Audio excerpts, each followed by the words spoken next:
I Yeah, think it's that. I don't know if it's that current. Couldn't be. yeah, it was his most recent book.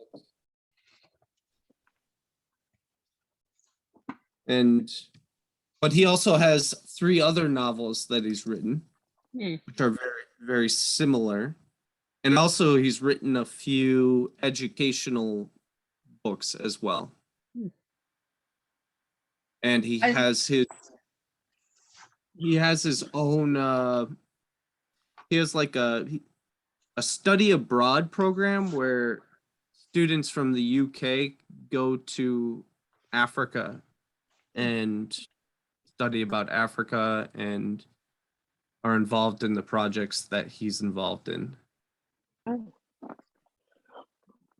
Let me just make sure. Oh, did Zoom. Are you teaching a yoga class? Is that what I heard? That Yes. you? Oh, that's great. Yep. Yeah, I have.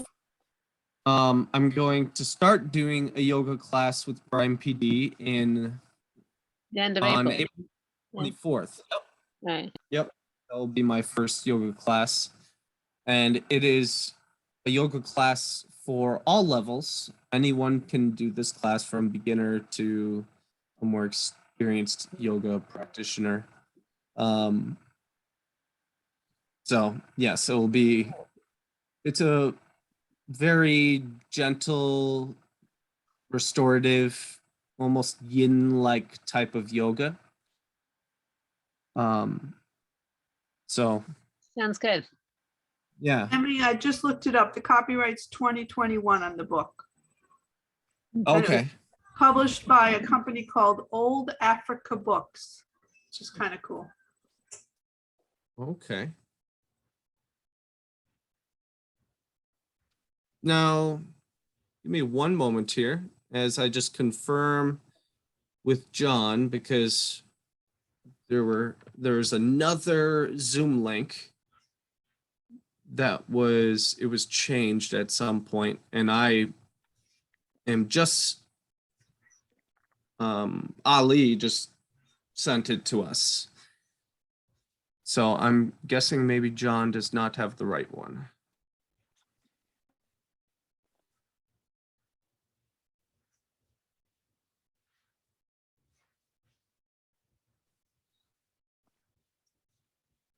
I have to ask you ladies that read the book, did any of you cry at the end? I'm a couple pages from the end. I don't know. Oh, I can't. Oh, sorry, I Peg. get there before you talk. Before I. Yeah, don't. I won't say any more. Oh. But it was such a nice book.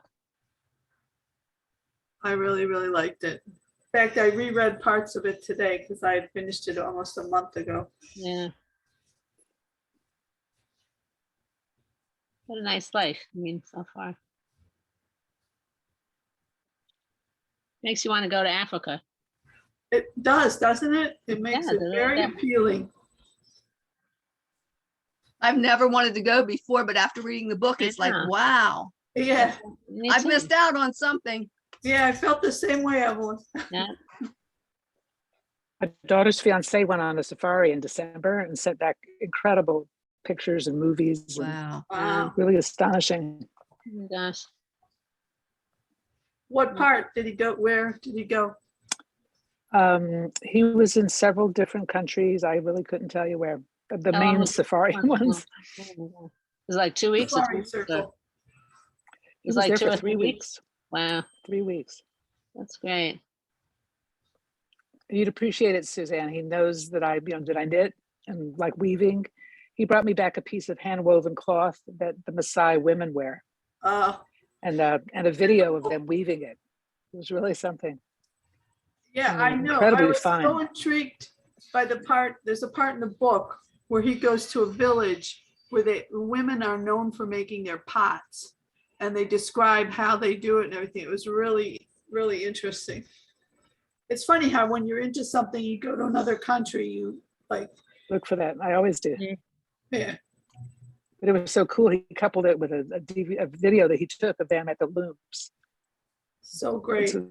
Yeah, Yeah. beautiful. When we went to Hawaii for our 20th anniversary, my husband was out golfing, but I was at a workshop for the Hawaiian women that quilt and the way they do it. Oh. It was really, really interesting. Uh, Hey, Linda. Hey, Linda, how was your eye appointment? I was on eye appointment. Nothing too exciting. I had a hard time getting in tonight.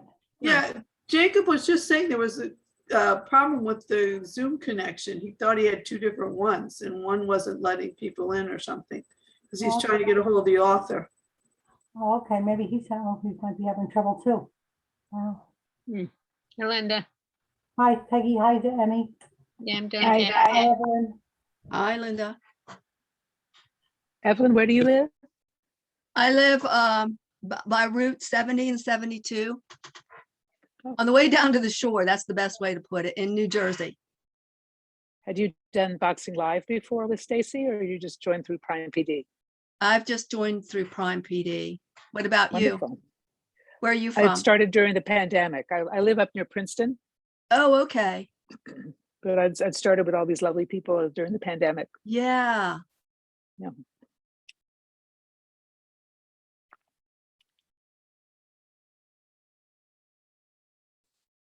We've Like I've known him got forever. John. I'm on the phone with John right now, and he has a student of his who is helping him with his computer to get his Zoom off. Oh, you got a picture? Oh. Okay.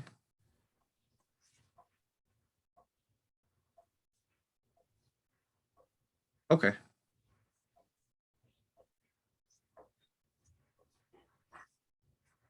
Sorry, carry on, everyone. Did everyone finish the book? I'm at the Peggy's very end. finishing. Did you finish it? I did, yeah. Did you? I'm about to finish it. A couple more, a little bit more. I thought it was great. It really was very good. Suzanne was asking whether you cried at the end. I did. I kind of missed the character. How about you guys?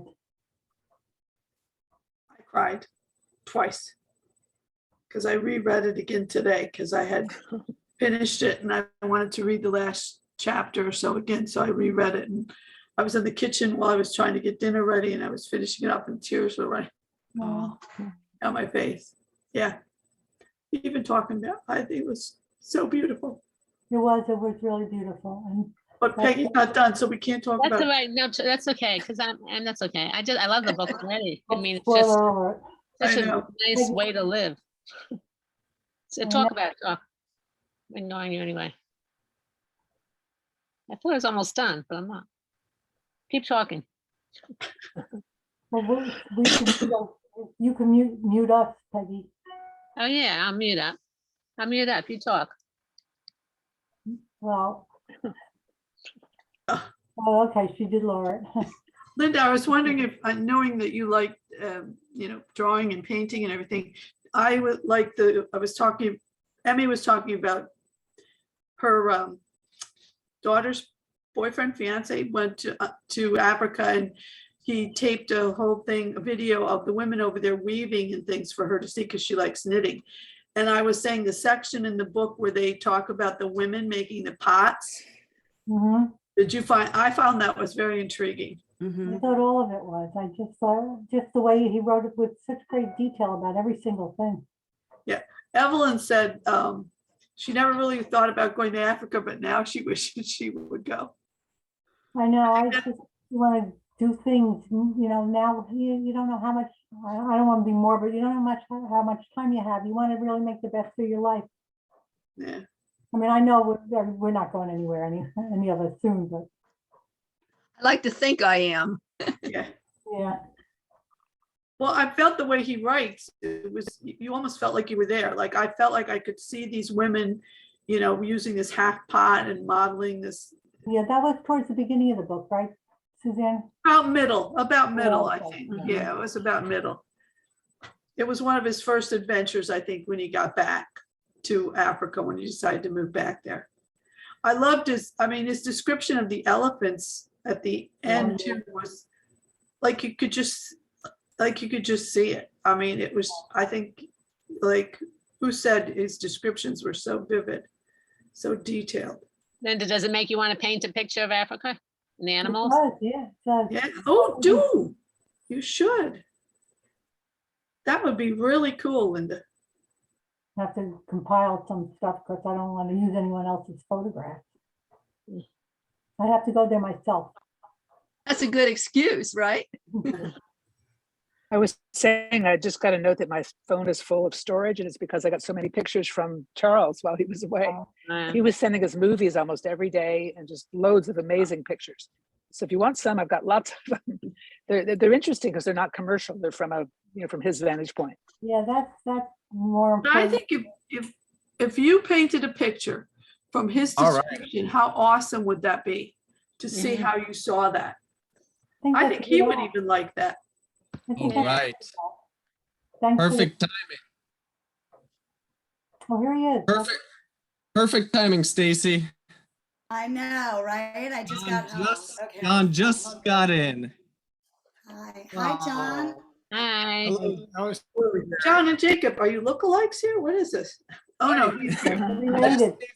Glasses, and we're almost Yeah. twins. Little Yeah, I facial know. hair. So you guys were the Rochester area? No, I'm Rochester, Jersey. but we got a number of different You're states all over and the cities. place. We're Yep. all over the place. We have Most of us Connecticut. are from New Jersey in here tonight, I think. Peggy's from Pennsylvania, but we have people from all over. Okay. And the common ground is what? We all have Parkinson's disease? Yeah, we do. Right. Yes. All right, well, we have something in common. That's the club. Except Sure. Stace. She Yes, just mentors us. I'm It's the a chosen club. coach. Who's the coach? Stacy. Me. Okay. All right, well, we got what, an hour? Yeah. Approximately? Yes. Mhm. Yeah. Welcome. That's Thank right. you. We've all been working on your book, and we're all very, because we know it's a novel. It Right. was written as a novel, but I am very curious about how much of the book is related to your actual experience in Africa. Yeah. Well, let me start off with an introduction and we'll go from there. Yeah. I grew up in Africa. My parents were missionaries. And then I went back to Africa after college, and I lived there for the next 45 years. And we lived in the bush. I was an anthropologist. I was a linguist. I got a PhD from Oxford University. And in the last few years, I was taking students from Houghton College to Africa on a semester abroad program. Did that for 14 years. Came back from a trip, and I was going jogging behind my house, and all of a sudden I started falling. And I tried to put my arms, and my arms didn't move. I fell right on my face and broke my nose and broke my teeth. And went home thinking, what in the heck? Why didn't I tuck and roll? I know I'm an athlete. I know how to tuck and roll. But I just went flat out and my muscles wouldn't work. So we checked with doctors, and after a while, they finally came back with a solution that I had Parkinson's disease. So again, you had to figure that was very upsetting at the time. And the diagnosis proved itself. Over time, I couldn't walk well. I didn't hit things. I do all the things Parkinson's people do. And I had to retire from teaching about 8 years ago. That's background material. When were you diagnosed? About 8 years ago. Okay, so right before Had you. it for 8 years, yeah. And we're still, my wife has it as well. And we still live independently. We have a house and we take care of ourselves. So we're not totally out of it. So I walk, Oh. I still drive a little bit. But we have to be very careful. We bump into Yeah. things. We bump into things a lot. Hang on to things. We don't fall down. That kind of things. Where do you live? We live south of Rochester. We live in a place called Houghton College. As I said, I retired from the college, but we still stay in touch with the college. When was your wife diagnosed with Parkinson's? She was diagnosed the same time I was. Same time. Yeah, we actually went in to see that she was feeling funny. Went to see a doctor, and he suggested we see a neurologist. The neurologist looked at her and looked at me and said, "You both have it." She had different symptoms than I do, which brings up the whole question of why do we both get the disease? We think it must be something in the environment, or we share the environment in Africa somewhere that we had somehow got it. Anyway, we have it, and there's, we're taking pills for it, and we're dealing with it pretty well. Okay. Wow. Anyway, I was sitting around the house. I've written a number of books, technical books, and I was getting bored with, my wife said, "Why don't you write a novel?" After your question, I said, "Well, I've never written a novel before." And he said, "Well, give it a try." So if you're going to write, you're going to write something you know about already. So I wrote about living in Africa. So I sat down and just put together lots of little stories from my past and wove them into a story. And a novel, of course, you can make things up. So basically, I featured in my own background. So I'd say 50% of the book is true stories. It happened to me or my wife. The other 50% happened to my friends who told me stories around the fire at night.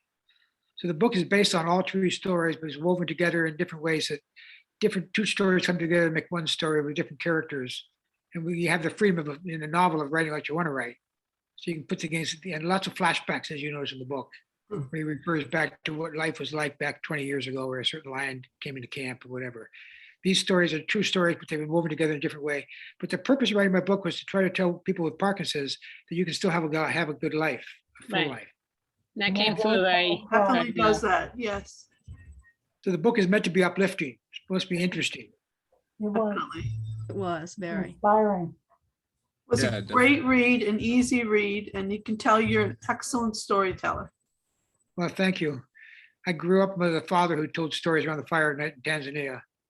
And then when I took students to Tanzania, we'd sit around the fire at night and I'd tell stories by the hour. So I used to be good at it. I used to be able to talk well. Nowadays, I don't talk well because this disease, my tongue is thick and I have to talk slowly. So I tend to avoid talking publicly. But people like you guys, you understand when I miss a word here and there. Where are your parents from originally? They're from Washington State, Yakima, Washington. Washington. Okay. My grandfather was an apple farmer, Swedish. Ah, So that's my background. But I grew up, I went to Africa when I was 9 months old. So I grew up with an African language, my first language. Swahili is a trade language, and then English is a third language. Wow. And when I- Yeah, Go ahead. go ahead. Who was going to say something? When I wrote the book, I basically said, I'm going to make this book a book that appeals to people who have the disease or are struggling with the disease. So I've kept that in focus from the very beginning. And I had to make a decision in my book, which I had to make in life.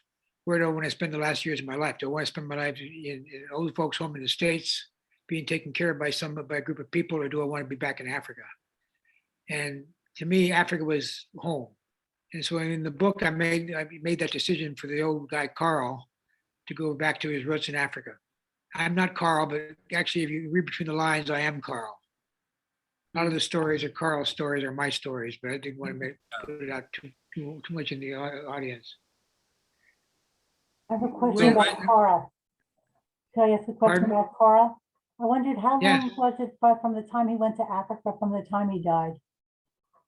What was the time? About 4 years. 4 years? Okay. Yeah, basically, he came out to the ranch. I knew that we have this ranch is a real place with the orchids on it. We've stayed there. I stayed there with my students. Beautiful, 3,000 acres of orchids.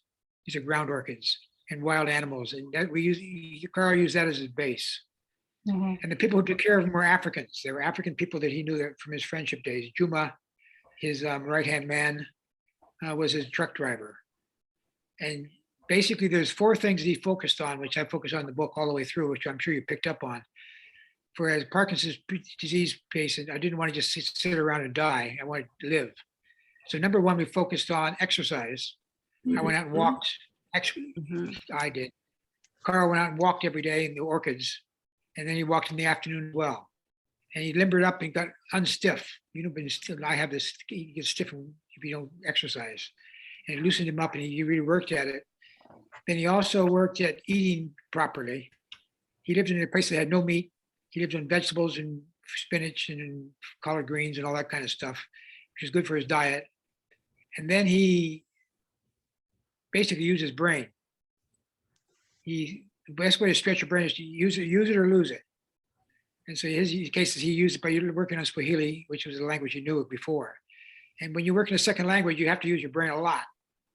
And so he got Swahili got back under control. He spoke Swahili in the last 2 years of his life before he got to Murley country, and then he learned Murley again. So putting his mind in gear, it brought him back to life in the sense that he was doing something active with his brain every day. And then the fourth thing, which I haven't read about in books, which is important, is he had a social base. He had people around him. He wasn't in isolation. He had Africans who came and saw him every day. He'd walk out to the village and sit and talk with the old men. So there was a community of interactiveness that made him feel like he belonged. So those are the 4 points that I think that I was trying to promote my book. Exercise, use your brain, eat well, and have a social base. Yeah. I'm not a doctor, but that seems to be something maybe you guys can speak to.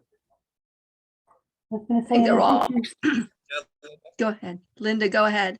no, I was gonna say, in addition to the language, he also did a lot of categorizing of orchids and birds and things like that. That was very helpful, I guess, for him.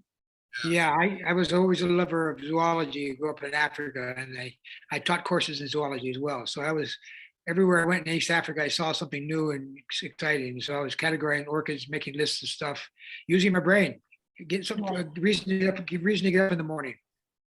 Yes. I was reading that part, and I was curious about like what you're doing now to help with your memory and your physical health and your social health as well. Yeah, I don't do as good as Carl did. Carl did better than I did. I do walk with the dog every day, so I do get out and stretch myself. I'm getting worse, so I can't drive. I don't go places. I don't speak publicly much anymore. My number of friends has cut down a bit as well, so I'm moving on. Carl's still young enough to be able to pick up and carry on for several good years in him. This disease is degenerative, so we can't keep going forever. But I keep working at it, and I'm also on decent medication. That's important. You should join Prime PD and get in shape. You should join us Yeah. socially, physically. Yeah, that's what you guys are doing. Yeah. That's how exactly we've what all you're- met. We've all met by social- doing Prime PD. We all take boxing and yoga and stretch and bar, and Coach Stacy makes us work ourselves out. Very good. So we're Very stretched good. and moving. Yeah. Jacob's going to be teaching yoga on Sundays. Yep. Yeah, well, my daughter does yoga, but she lives in Borneo, so that's a long ways away. Well, we're all virtual, so we can all Zoom together. We I know, haven't met anybody, but they're all my good friends. Yeah, that's really cool. It really is nice. You can connect with people from anywhere. Yeah, you really can. It's kind of like the pandemic, the bright side of the pandemic has, like, I've met so many people from all over the world since the pandemic started through groups like this. Yeah. Well, since I put out that article last month, I've got another group next week I'm talking to down in Binghamton. So someone picked up on it. Oh, okay. Did you guys see that article? It's in Brain and Life. Brain and Life? Right. Yeah. Is Yep. That's how you got a hold of me? I found that after we were looking at your book, but Oh, okay. that really helped me to understand you and your situation more. Yeah. Very good. For sure. What I did. John, what I I- just want Yeah, to say the ending of your book to me was so beautiful. I've read it twice and I cried both times, but they were tears of happiness at the way Carl was able to leave this world. It just touched me. Well, thank you very much. I felt the same way writing it. I almost wept when I wrote the thing.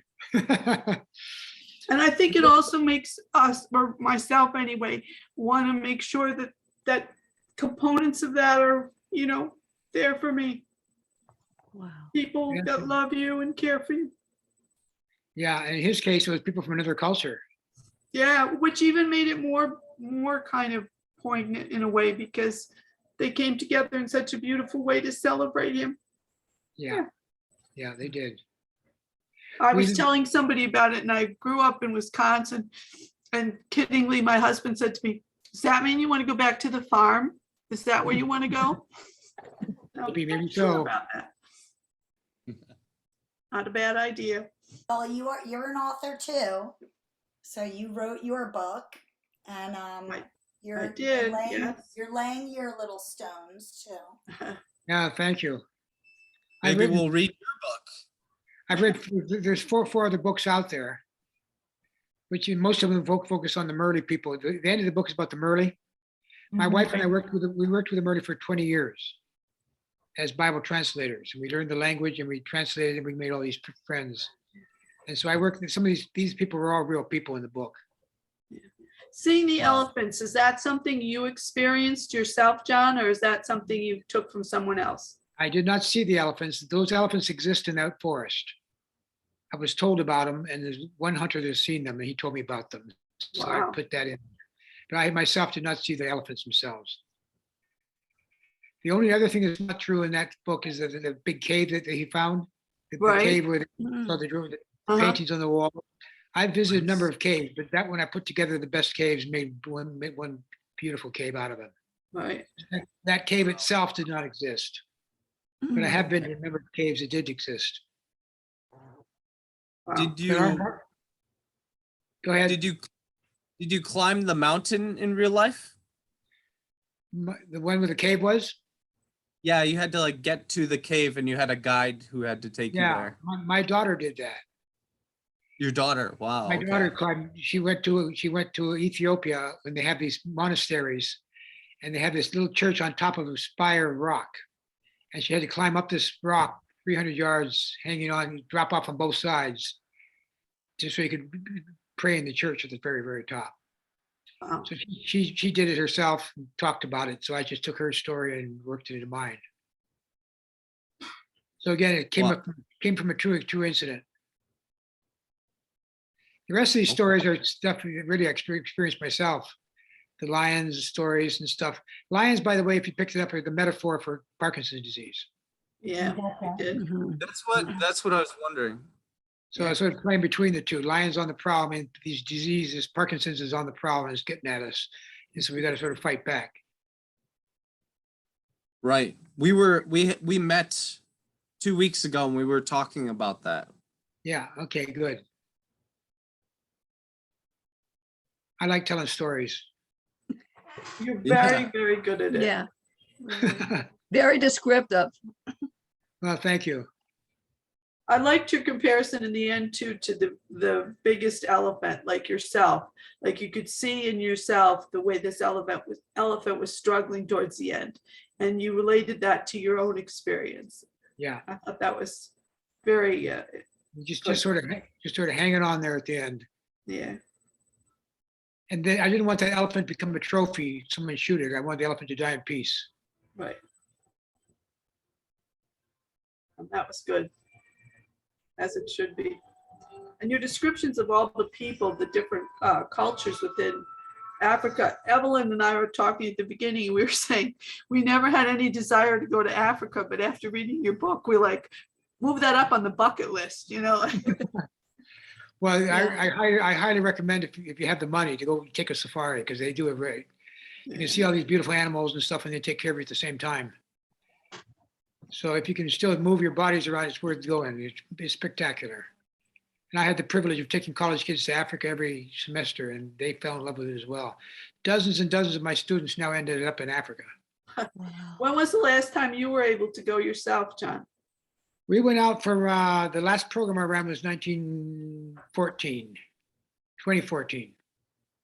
But we went out Was that as an anthropologist or as a linguist? as an anthropologist. I went out in 2018 for my son's wedding. He got married in Africa.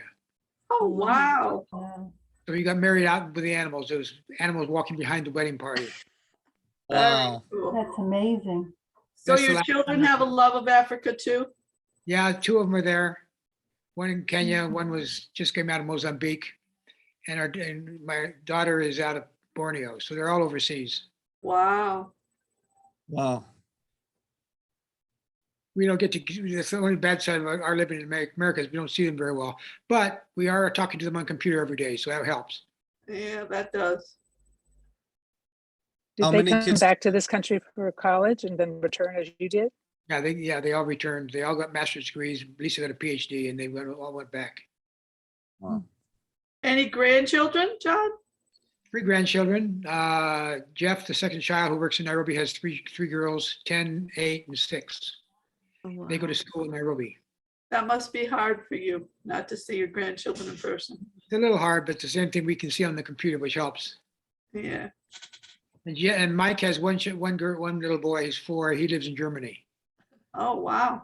She's Norwegian, so they met in Sudan. So we are a very international family. I was going to say truly international. Yeah.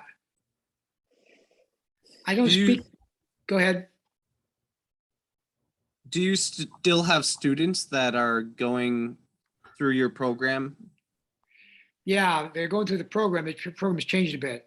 I had to quit, and I trained one of the guys who went through my program. He got a PhD in the Serengeti, and he's now running it. We have 20 students out there right now. They are in the game park right as I speak, watching the lions.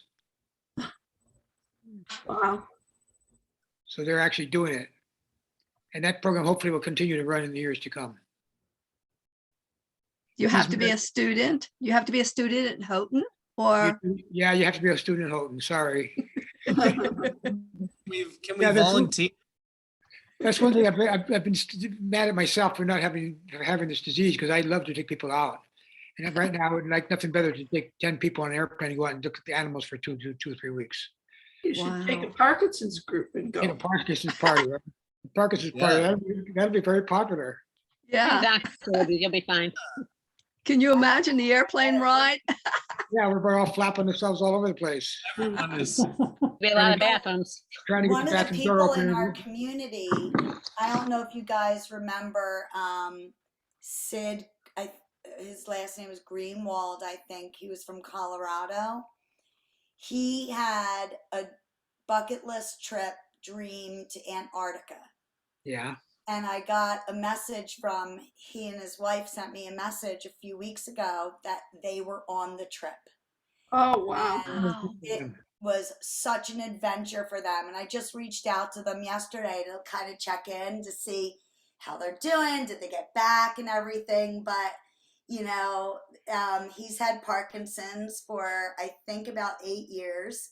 And sometimes it kicks his butt. And he was not willing to give in for this. He went on the trip. I'm so excited that they did it. good for him. Yeah, it's good stuff. Good for So him, yeah. you want to go to Africa?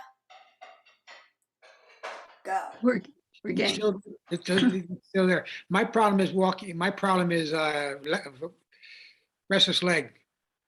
I can't stay in Oh. one position more than 10 minutes, and I got to move. Right. And then I get frozen up, and then it works up the leg to the point where you can't walk at all. It's pretty miserable stuff. And the idea of You sitting would- on an airplane for 24 hours is just anathema to me. You would need first class. First class, lay down somehow. Yeah. To sit in a chair that long is just, it's not an option. Yeah. Otherwise, Okay. I'd be out there right now. For sure. I think Maybe you that's could what take- encouraged me about the book. If you really want to do something, you probably can find a way if you think about it. You might have to think out of the box, but there's a way to do it. So You're think right. about it before you say, I'm not doing it. Yeah, I'm not recommending people to go to Africa necessarily, but find what your love is. Yeah, Follow your nose and do that, you know. We all have dreams, and why not live some of them out? absolutely. But we become bogged down with the Parkinson's, and that's why I love the book, because think of some way to do something. You'll be able to do it. At least try it. Yeah, we did a trip last year to 2 years ago to Baja California and back. Oh, Yeah. We did that. How We was did. that? We flew to Texas. We were able to fly as far as Texas, and then we had a van with a friend, couple that didn't have Parkinson's, and we drove all the way to Baja, Mexico, and stayed on the beach. Oh, nice. then drove home again. See, you found a way to do it. Yeah, I didn't drive. I sat in the car. I sat in the cockpit and told them where to go. Yeah. I think your book is very helpful to people who don't have Parkinson's, but who know people who do. I recommended it to two friends and my sister. And I think it gave them a real insight because it's such an easy read and it's such a story. You're such a storyteller. And they were all said the same thing. I felt like I was just hearing this story, but then for them to realize that even though it was fiction, it was about you and you have Parkinson's, and it gave such kind of an insight and a hope to how we feel sometimes, having to deal with it day in and day out, and knowing that, sometimes some days are going to be worse and some years are going to be worse, and we have to fight back every day. I think it gave them a clearer insight into how we have to live and why we fight.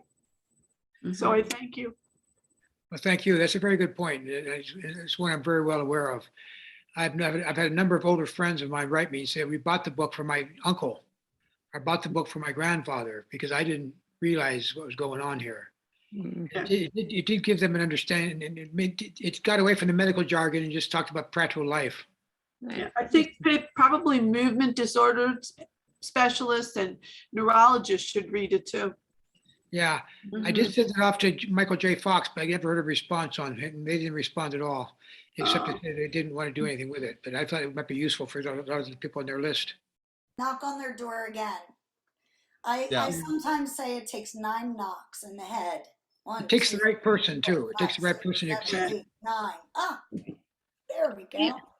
Even for newly diagnosed people who are so freaked out in the beginning, this is just such a beautiful book that. Yeah. That's good, Peggy. Yeah, I like that. But I wrote it for the purpose of getting the information out there. Let's see what we can do. I keep working on it. Okay. You seem to hit all the parts, the handwriting, like on the bathroom. I mean, just everything was kind of in there. I just kept finding more and more things, so it's good. Weave it through, even going to the bathroom, back to the car. Right. Maybe we have to give a gift to each of our own neurologists. Here's a book that really tells you how it is. Read. Yeah, go ahead, give it to them. Yeah, I think it'd be great. I think I shall. Yeah, that's the reason for having the book. It's meant to be enjoyable, meant to teach. Some people like it just because they learn about Africa and learn about animals. But basically, there's a thread through the whole thing saying, we can still live, guys. Get out there and do it. Yeah. I bet Dr. Farmer would love the book too. I'm sure she would. And I think it would be a great read for like a high school literature class for so many reasons, Like Yeah, it could be. anthropology class. For what, Jacob? For an anthropology class or There's so many ways you could use it. yeah. Yeah, I would think taking some of the stories within your book and using them and telling them in a kindergarten class would be great. Like, I think they could be useful that way. I'm a kindergarten teacher, so that I'm always trying to. No, they are. I've taught these stories at all kinds of levels, and they can be very, very useful and very enjoyable. Have you always been a storyteller? That's an interesting question. Yeah, I think I have, but I think I got it from my father to some degree. Oh, He was a bit of a cowboy before he went to Africa as a missionary. And we'd sit around on our first location at Kahunda. We would sit around the fire at night, live in the grass house, and my dad would tell cowboy stories and talk about horses and stuff like that. And so he picked up storytelling at a very young age. okay. I've written 5 books. The other books are all storybooks as well. Not about Parkinson's, but if you want to read interesting stories about Africa, you can get them off of Amazon. Okay. So they're out there, and some of them are quite well known. If you have 10 minutes, I can read one story to you. Okay. You interested? Sure. Sure. Right. I'll just read it straightforward. I read better than I talk nowadays because I can focus better. Let's see where we are here. I'm reading a story. Yeah, I'll read the most famous one first.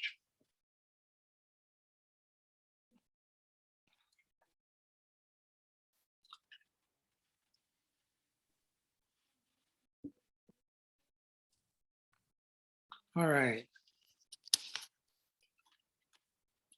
This took place around the year 2000. This is a true story from top to back. It's got lions in it. I'll try to read slowly so it makes sense. The herd of elephants walked out of the acacia forest like gray ghosts. In spite of their great size, they made no sound. The old matriarch of the herd led the way, followed closely by her babies. She stopped at the top of the riverbank and lifted her trunk to smell the wind. Sensing no danger, she cautiously slid down the steep bank and approached the small stream flowing through the golden sand. Her growing daughters and their babies followed in her footsteps. And soon the entire matriarchal herd stood up in a line with their trunks sucking up the cool, clear water. They first raised the tips of their water-filled trunks to their mouths, and then lifted their entire trunks, letting the water run down their throats. Our camp stood on a bank of the Mwagusi Sand River, opposite the drinking elephants. I had come to the national park in southern Tanzania with my sons, Jeff and Mike. We explored and took photographs in this largely unvisited wilderness, a location teeming with wildlife amidst a unique backdrop of granite boulders, palm trees, sand rivers, and gigantic baobab trees. After the elephants slacked their thirst, the adult elephants sucked up the water in their trunks and blew the cold liquid on their backs and sides. The baby elephants lay down in the shallow water and rolled over each other under the watchful eyes of their mothers. I had a sudden inspiration. Jeff was a senior at the Rift Valley Academy in Kenya. I suggested that he walk out on the Sand River and pose in front of the elephants. Jeff did not like the idea. I assured him elephants have poor eyesight and that we are downwind from the animals, so they are not aware of our presence. I invited him to stoop over and walk like a baboon so the elephants would not notice him. Jeff finally agreed. He hunched himself down and walked out on the open sand, carefully watching the elephants. The elephants paid no attention to him. When Jeff got within 40 yards of the herd, he stood slowly straightened up and faced the camera with a forced smile. I quickly took several photographs of him with the elephants in the background before Jeff dashed back to the camp. He now had a unique photograph for the yearbook. I went to our Toyota Land Cruiser and took the roll of Kodak film out of the camera and put in a new one. Later, we took down our tents, picked up our camp kitchen, and headed back to Iringa town. When we got back to Iringa, we unpacked the vehicle, but I could not find the roll of film. We were at a loss. Now I gotta turn the page, that's the hardest part. We were at a loss as to what happened to it. Jeff was thoroughly disgusted. He felt he had risked his life for the photograph and all for nothing. Several months later, two professional artists, Rob Glenn and Joel Stupiger, visited the Roja National Park. They set up camp near the Mwagusi Sand River. One afternoon, while on a game drive, Rob encountered a pride of lions lying on the track. He stopped his vehicle and watched the lions as they played and slept. Suddenly, a spotted hyena stepped out of the long grass. Lions and hyenas do not like each other since they both compete for the same prey. A large pack of hyenas will drive lions off a kill and steal the meat, but a lone hyena has no chance against the pride of lions. However, this hyena headed straight toward the pride of lions. The lions crouched and waited. When the hyena got close, a lioness jumped up and smacked the hyena with her large paw, sending the hyena sprawling in the dust. Rob expected the wounded hyena to run away howling. Instead, the hyena picked himself up and charged the lioness. The surprised lioness attacked the hyena using her claws and teeth.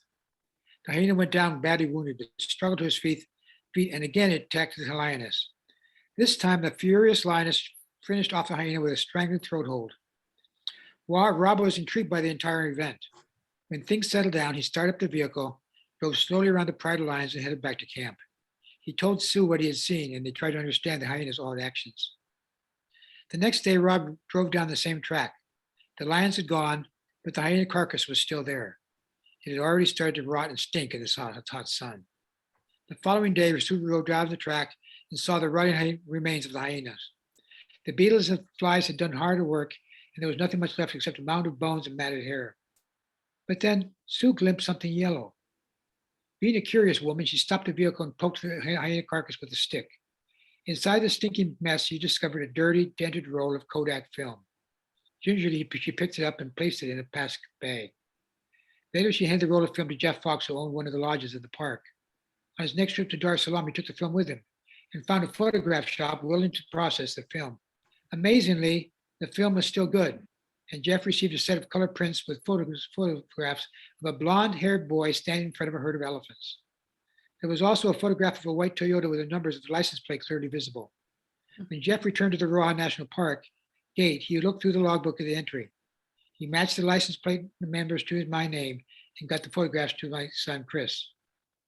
Chris came to my home in the ring and jokingly accused me of dropping litter in the Rohan National Park. This confused me since I do not remember leaving any litter in the park. Chris said he had proof and pulled out the photographs. When I saw the images of Jeff standing in front of a herd of elephants, I knew I was guilty of littering. I had dropped the roll of undeveloped film in the park.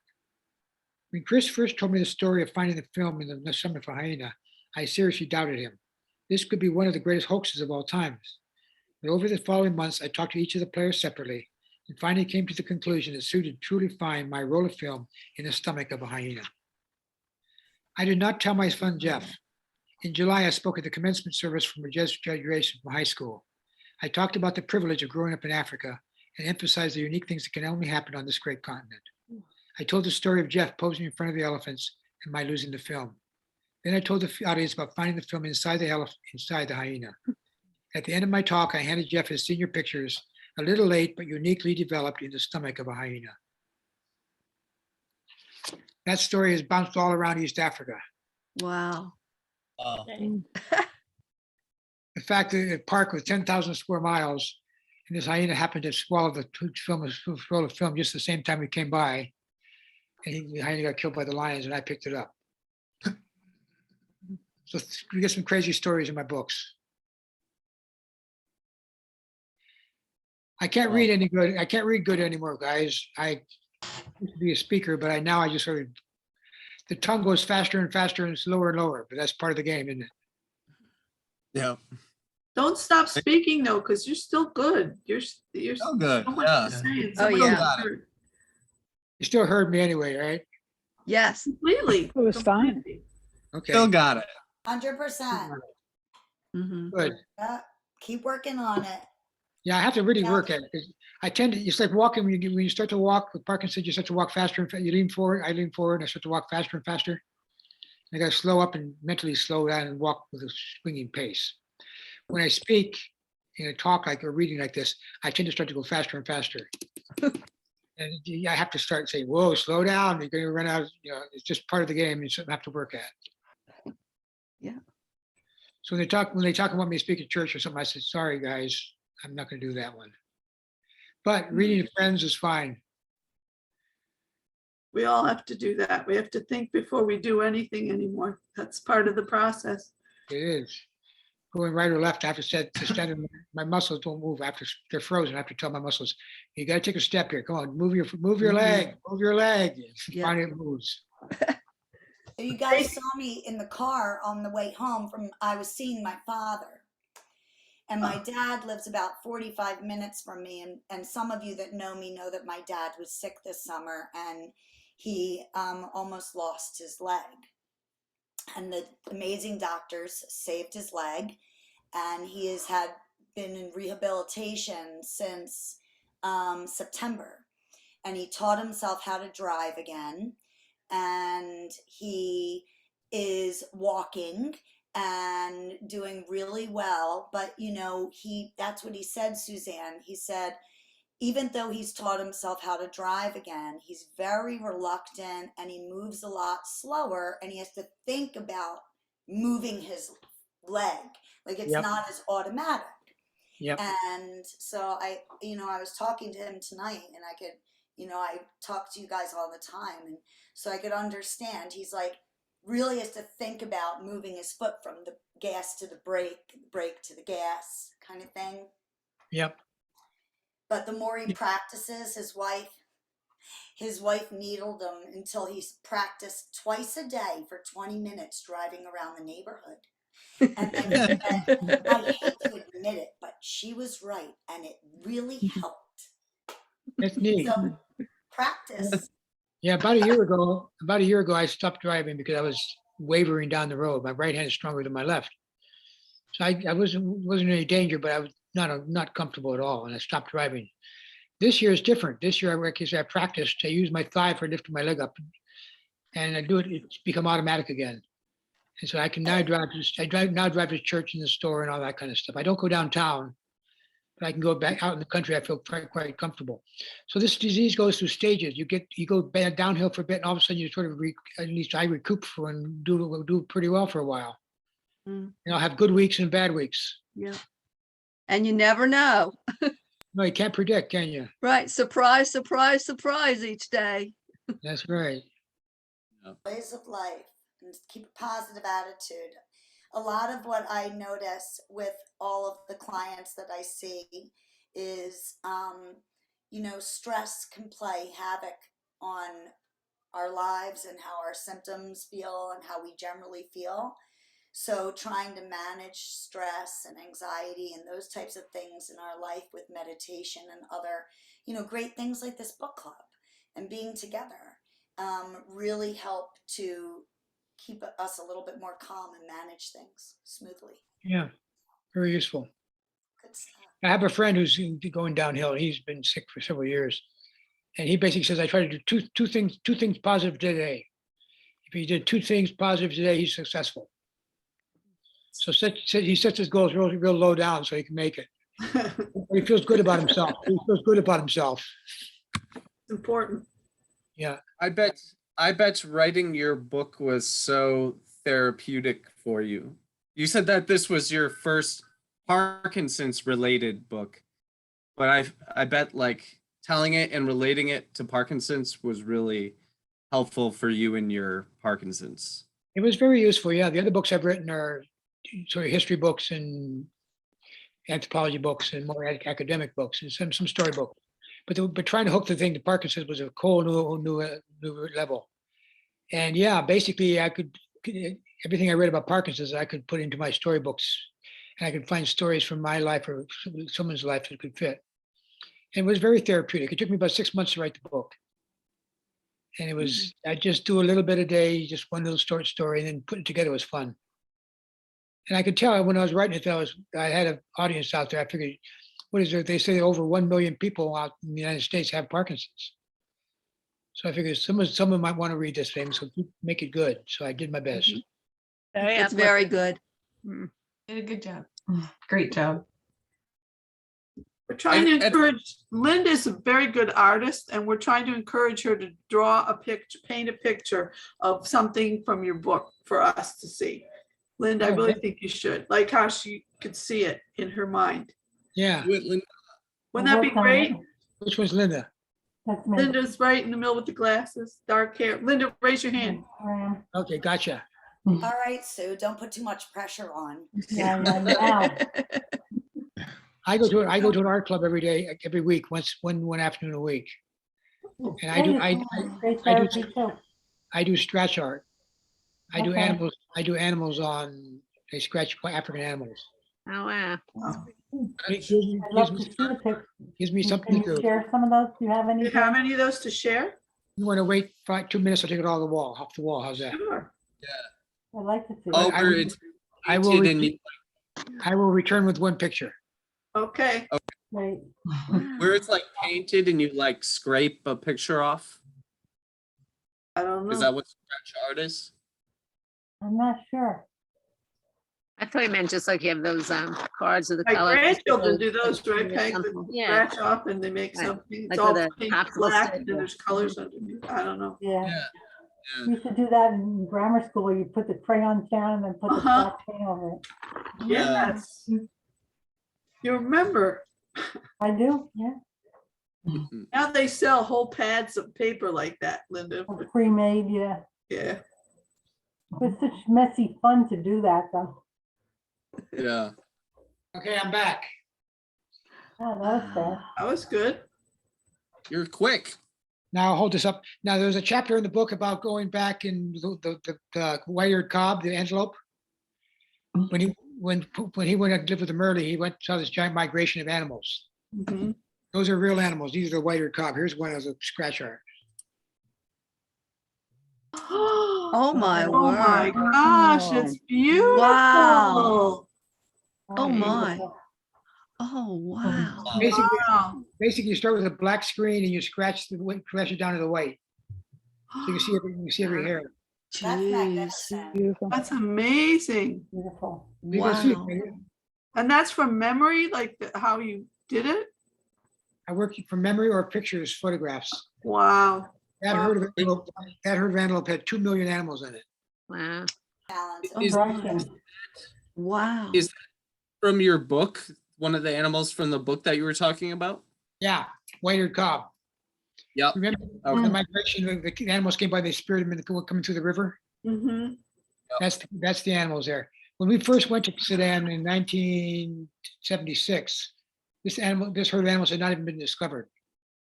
The second biggest, it's the second biggest herd of animals in the world. Wow. And they migrated past our house once a year, 4 days. Wow. Oh, And the Murdy people would spear them and get to meat.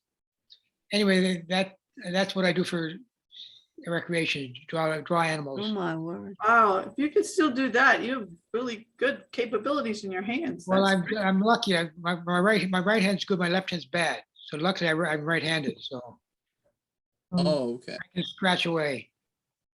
How long does it take you to make a picture like that? That would take about 4 hours. Oh my. That's incredible. It's not, well, when you see a professional is a lot better, but it gives me something to say, something creative to do. I think that's important. yeah. Do you find too, when you're using drawing or painting that you don't have for your, Parkinson's kind of goes away? Yeah, And I you don't draw. notice, you Or scratch you with a don't little, notice things? you scratch with a little pin. And basically I have total control of my fingers. Yes, I mean, that's what's true, yeah. But Just how when is your leg, restless leg? Does that kind of go away when you're doing it? No, legs still bother me. There's no beating the leg problem. Walking's the best. Sometimes I have to get up at night 4 to 5 times just to walk off the pain, Yeah.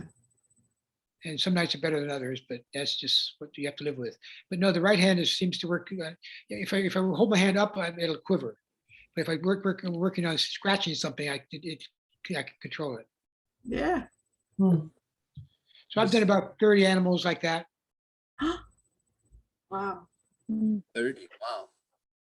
Did you do a lion? I bet you did. I did a lion, but the lion's not so good. I'm better off with horned animals. Oh. Interesting. Want to see a couple more?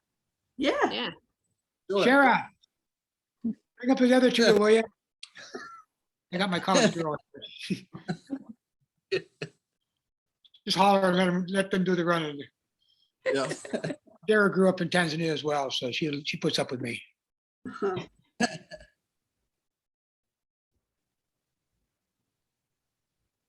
Are you planning on writing another book, John?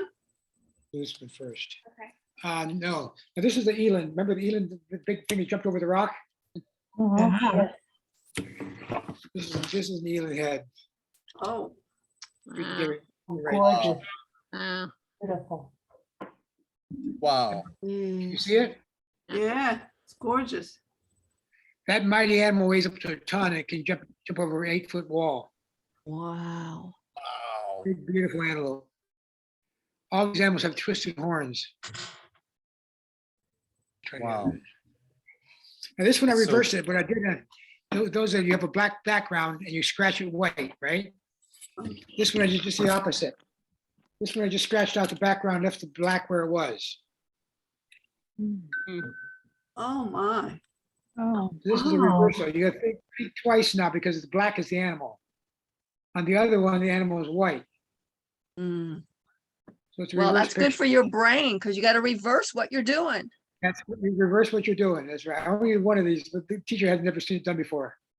That's a sable antelope. And in the book, it refers to that as the king of all the antelopes. Wow. Yes. Uh-huh.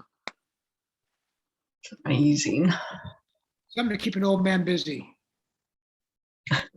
No, it's encouraging to us to see all that you can do. Right. Yeah, thank you. Sure. Just like your book, you keep doing what you want to do. Yeah. Going back to Africa. If I don't go back physically, I go back in my mind. Right. Yep. Through your Yeah. drawings, your books. I've got 75 years of Africa behind me. I've got a whole library of African books. I read every book on Africa probably every week. Wow. And plus you communicate with your family who's in Africa, so you are kind of We are Yeah, connected. yeah. in spirit. My daughter's into birds. I taught her how to identify birds, and she's now in Borneo, and she's got her bird list is over 3,000 Wow. 3,000 species of birds that she's identified. Oh Wow. my. So do you read stories to your grandkids on Zoom or on computer? I did. What I did was take the stories out of the book and rewrote them so that they're a child. Changed the introduction and stuff, so the kid had about a 2-page story. Right. And I picked up 80 stories out of my book without even thinking about it. So there's all kinds of stories woven together. True storyteller. Yeah, grandpa stories. Yeah. But legacies too. Yeah. I was told once by somebody saying, we all do good things in life, bad things in life as well sometimes, but if we don't write them down, after 1 or 2 generations, it's gone. If you write it down and write it down well, it'll stay there forever. Yeah. It'll be passed on. So I think there's a truism there. Yeah. Wow. There's an app there's a I don't even think it's an app. It's a site. I forget the name of it, but I bought it for my brother-in-law and for actually Larry Bafundo's sister-in-law who turned 75. And you actually pen your own book. And Yeah. at the end of the year, they bind it, they put a beautiful cover on it with your picture. And it's like a story of your life, basically. Because they send you questions, don't they, every month or something? Yes, that you have every to week, respond to? actually. You can set them Yeah. up every week or every 2 weeks, and they send you questions. And the person who gifted it to you can actually select the questions, or you can add stuff to it yourself. So it's really exciting because it's a great thing to be able to do that. Like John said, that it's written down. It's there. It's long lasting. Yeah, I've got one shelf in my library. Saying these are all personal books I wrote. Just leave them, pass them down to the grandkids. Great thing. Will you write another book? Don't think so right now, but you never know if I get too bored with life. But I put myself in this last book I just wrote, Lands on the Prowl, I put everything into what I could. I took every good story I could remember that I hadn't used before and put it in that book. And so right now I'm empty. I don't have any new ideas. I'm enjoying reading everyone else's books instead. But I never say never. Right. Well, thanks so much for coming to talk with us, John. Well, I'm glad I had a chance to meet you guys. And I think seeing you guys are interested in Africa now and all the books, check out the other ones because there's lots more stories out there that are just told in a different way. This one Don't right give here, up speaking. You need to speak to groups like us. Yeah. Come to That's Prime good. PD That's and good. talk. that's good to You're know. still- Yeah. You're still such a great storyteller, and you can Yeah. still keep using it for sure. Well, thank you very much. Yeah, if you look my name up on Amazon, you'll find my other 5, 6 books around there. And they're all sort of similar kind of stories, but with different backgrounds. So you might get hooked, but you better be careful. That's a good thing to be hooked on. Good. Definitely. Well, thanks for listening. Thank you. Yeah. Thank you. Hey, well, keep walking. Yeah. So we actually have another guest with us tonight. Our next book that we're gonna read is called Driving Daughters and Parkinson's. And we have the author of that book with us today. His name is Marco. He's from Australia. And hello, Marco. Hi. Hi, Marco. Oh. Hi, can you hear me? Yes. Yes. I'm from London actually, but I live in Australia. Live in Australia, London. Okay. But yeah, I wrote the book down here, so it's kind of like an Australian book in a way. Well, I went to Oxford, so you're close to me. I lived in Cambridge for quite a while, so we'd be on the boat race rivals. You're the rival, yes, right. Yeah, but yeah. Could you give us a very brief summary of your book just to give us a little picture of what we're going into? Sure. The title "Driving Daughters and Parkinson's," I have no idea where that came from. It just sort of came out. But the book is really a look at my life with Parkinson's, and I've sort of interwoven all the medical aspects of it into my my life. You know, so starting off when I was a young boy, where I lived, the crazy people in my life.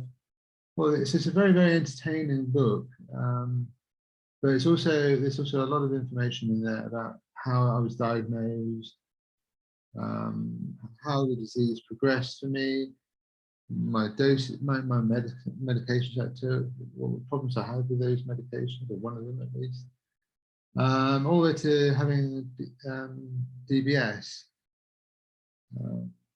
10 years ago almost now. So yeah, it's a very, very inspiring, fresh, and honest look at Parkinson's. And you know, I mean, for years it's been like a real heart sink condition, and I'm trying to say to people, look, this is what happened to me. Can you relate to that? And you know, so I want to try and give people hope that they can have a better future, just by reading my book, which I think is very, very inspirational. I know so many people have said it's inspiring. I've not had one bad word against the book yet, which is quite amazing. Everyone seems to love it. So yeah, it's been an interesting 3 months working with the publisher. John, I'm sure I'm sure John, you had some, you got some good stories to write about publishing. Very good. Well, so your book is about 280 pages. No, it's about right? 220, I think. I think 300. 220. Oh, okay. Yeah. So we're it's very thinking easy to read. Easy read? Yeah, you'll read it within a weekend or a day. So thinking about yeah, sorry. If you really get into it, it's very, very difficult to put down. I've had so many reports of people going to work late because they were reading my book until 4 o'clock in the morning. So that was very flattering. Thinking about a timeline for this book. Yeah. Which like John's book, we took maybe, what was it, a month and a half? Yeah, I mean, people have different amounts of spare time, don't they? So. And yeah, I don't want people to feel rushed, like they have to read it really quickly. Yeah. I want people to be able to read at their own pace. And yeah. So maybe we can 6 weeks. I can in Prime PD, I can make a post and everyone can kind of say like how long that they would like to do the book. Sure. And then we can kind of go from there. And this time is cool for me. It works perfectly. So yeah. Excellent. And we can buy it on Amazon? Yeah, you can buy it from Amazon. That seems to be the quickest way to get it. I've had people saying that they ordered it on a Friday evening and it's there by Sunday morning. I saw it on Amazon UK, but I'm not sure if I saw it on Amazon like the USA.com. Yeah, it's on both. Barnes and Noble as well. I mean, all the major online. It's in other places too. Yeah. Yeah, but I'm an unknown author. This is my first book, so no one knows me. So no one's going to give me shelf space until hopefully after the London Book Fair, which is in early April, which is business to business fair. So That's where all the main retailers will be there looking for interesting books to put on their shelves. And hopefully mine will be one of them. So yeah, I mean, there's nothing on the shelves of people with Parkinson's. I know people buy more online these days, but you go to Dimmocks, which is our leading retailer in Australia, and there's like 2 books on that. It's just terrible. Yeah. Okay. So yeah, but 6 weeks time. I mean, it's a good read. So 226 pages. Very good. And So I yeah, put the link in the chat box. And what I'll do also, Marco, is I'll look it up on Thrift Books.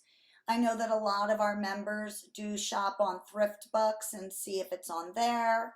Okay. And I'll, see what I can do, Jacob, to find all the places where it's available. okay. Great. Great. Thanks for coming, Marco. Pleasure. Nice to meet you all. Yeah, nice meeting you. I look forward to reading your book. Thank you so much, John, for coming and sharing more with us about your book. Thanks. It is helpful if any of you are interested. You can write up a review on Amazon. It helps a lot. Okay. We can do that. We could do that. Yeah, Doesn't take much, definitely. just a couple of lines is all it takes. It's free of charge. Helps get the word out there. Yeah, definitely. It's got 30 reviews now, and they're all 5s, which is nice. That's great. All right, everybody. Well, does anybody have anything else, Susan? Just thank you. Thank you to you, Jacob, for organizing, for Stacy, for Yeah. putting us together at Prime PD, for John and Marco for writing about our disease we have in common in such positive light that helps people understand. And thanks to all my friends. It's always good to see you. Mhm. Bye, thank you. Thank you. But everybody, Bye. Bye. Bye. bye. Bye. Bye. Thank everyone. you. John, keep speaking. Keep Yeah, speaking. John. As Definitely keep speaking. You Yes. still got it. long as they still understand me. All right. And scratching too. Scratching. Yep. That's right. Just keep scratching. Thank you. Bye-bye, everybody. Bye. Bye.